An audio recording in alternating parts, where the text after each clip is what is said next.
السلام علیکم ورحمۃ اللہ وبرکاتہ۔ کسی ملک میں ایک رحم دل اور عادل بادشاہ حکومت کرتا تھا۔ اس کی رحم دلی اور انصاف پسندی کے چرچے ملک بھر میں عام تھے۔ لوگ بھی اپنے بادشاہ سے بہت خوش تھے۔ ملک میں امن و امان کا دور دورہ تھا۔ لوگ ہنسی خوشی دن گزار رہے تھے۔ ایک دن اچانک بادشاہ کے سر میں درد اٹھا۔ درد اتنا شدید تھا کہ وہ سر پکڑ کر اپنے بستر پر لیٹ گیا۔ شاہی حکیم نے بادشاہ کی نبض دیکھی اور انتہائی تشویش کا اظہار کرتے ہوئے ملکہ سے کہا، بادشاہ سلامت کسی نامعلوم بیماری میں مبتلا ہیں۔ بادشاہ کی پراسرار بیماری کی خبر جنگل کی آگ کی طرح ملک بھر میں پھیل جاتی ہے۔ ملکہ عالیہ کی طرف سے سارے ملک میں اعلان کرا دیا جاتا ہے کہ جو کوئی بادشاہ سلامت کو اس پراسرار بیماری سے نجات دلائے گا اسے ملک کا وزیر اعظم بنا دیا جائے گا۔ وزیر خزانہ بادشاہ سے شدید حسد رکھتا تھا اور خود بادشاہ بننا چاہتا تھا۔ ایک سازشی ٹولے اس کے ساتھ تھا۔ ایک دن ایک حکیم نے بادشاہ کا علاج کرنے کی اجازت چاہی۔ ملکہ عالیہ نے فوراً اجازت دے دی۔ جب حکیم نے بادشاہ سلامت کی نبض دیکھی تو شدید تشویش کا اظہار کرتے ہوئے ملکہ عالیہ سے علیحدگی میں جا کر کہا، بادشاہ سلامت کو کوئی پراسرار بیماری نہیں، بلکہ انہیں ایسا زہر دیا جا رہا ہے کہ آہستہ آہستہ اپنا اثر کرتا ہے، جس سے انسان کا دماغ ناکارہ ہو جاتا ہے اور وہ ہلنے جلنے کے قابل بھی نہیں رہتا۔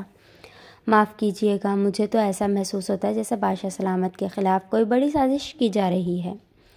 ملکہ عالیہ نے حکیم صاحب کی بات بڑے غور سے سننے کے بعد اس کا شکریہ ادا کیا اور کہا، آپ جلد از جلد بادشاہ سلامت کا علاج شروع کریں، میں اس معاملے کو دیکھتی ہوں۔ حکیم نے کہا، زہر کا اثر ختم کرنے کی ایک نایاب جڑی بوٹی ہے جو صرف کالے پہاڑوں کے دامن میں پائی جاتی ہے، مجھے وہاں پہنچنے میں 15 دن لگیں گے۔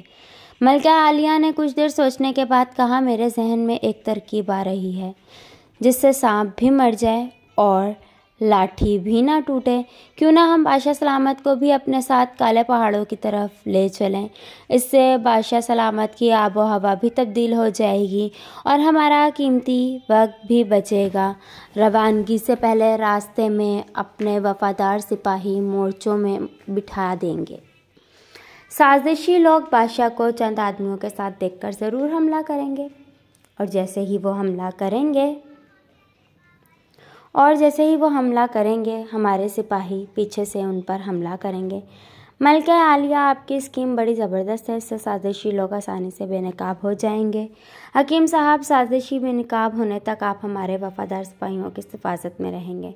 انتظامات ہوتے ہی ملکہ عالیہ نے کالے پہاڑوں کی طرف روانگی کا اعلان کر دیا۔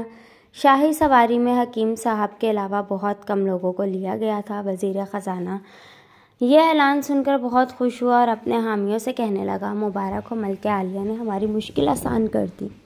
اب ہم شاہی سواری پر حملہ کر کے ملک پر قبضہ کر لیں گے۔ شاہی سواری آبادی سے نکل کر جنگل سے گزر رہی تھی۔ وزیر خزانہ کے ایک جاسوس نے جو شاہی سواریوں میں شامل تھا، موقع پاتے ہی لال رنگ کے غبارے فضا میں چھوڑ دیے۔ وزیر اسی اشارے کا منتظر تھا۔ اس نے فوراً اپنے لشکر کو غبارے کی سمت بڑھنے کو کہا۔ تھوڑی دیر بعد ہی وزیر خزانہ اور اس کے ساتھ شاہی سواری کو چاروں طرف سے گھیرنے لگے۔ ابھی وہ ٹھیک سے شاہی سواری کا جائزہ بھی نہ لے پائے کہ ان پر چاروں طرف سے تیر برسنے لگے۔ تیروں کی بارش اتنی شدید تھی کہ کسی کو سنبھلنے کا موقع ہی نہ ملا۔ شاہی فوج جو جنگل میں چھپی ہوئی تھی چاروں طرف پھیل چکی تھی۔ وزیر خزانہ بدحواسی میں ادھر ادھر بھاگ رہا تھا۔ اتنے میں سپہ سالار تیزی سے اس کی طرف آیا۔ اسے دیکھتے ہی وزیر خزانہ معافیاں مانگنے لگا، مجھے معاف کر دو، مجھ سے بہت بڑی غلطی ہو گئی۔ تمہاری سزا یا معافی کا فیصلہ تو عدالت کرے گی، فی الحال تو عوام کا فیصلہ سن لو۔ مطلوبہ بوٹی حاصل کر کے شاہی لشکر دوبارہ شہر میں داخل ہوا۔ عوام نے وزیر خزانہ کو پکڑ کر اس کے منہ پر کالک ملی اور گدھے پہ سوار کر کے پورے شہر کا چکر لگوایا تاکہ بغاوت کرنے والے کو عبرتناک انجام پورا ملک دیکھ لے۔ اس طرح حسد کی آگ میں جلنے والا وزیر خزانہ خود اپنے کھودے ہوئے گڑھے میں جا گرا۔ اللہ حافظ فرینڈز۔